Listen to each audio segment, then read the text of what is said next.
আপনাদের মাঝে নতুন একটা ভিডিও নিয়ে চলে আসলাম। এটি একটি কম্বাইন ডিজিটাল। এটা দিয়ে আপনারা কারেন্টের সব কিছু চালাতে পারবেন এবং সরাসরি কেবল দিয়ে মোবাইলে চার্জ করতে পারবেন। এটা ডিজিটাল 6 পিন কম্বাইন। দেখতে থাকুন কম্বাইনটা কীভাবে আমি ওয়ার্লিং করি।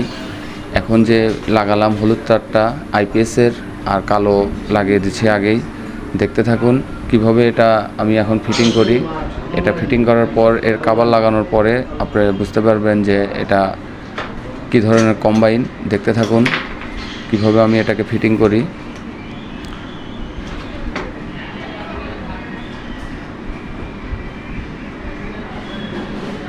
এটা এখন এখানে স্ক্রু লাগিয়ে দেবো, তারপরে এটা স্ক্রুর এপাশে একটা স্ক্রু লাগিয়ে দিছি। দেখতে থাকুন কিভাবে এটা ফিটিং করি। ধন্যবাদ সবাইকে। আসসালামু আলাইকুম।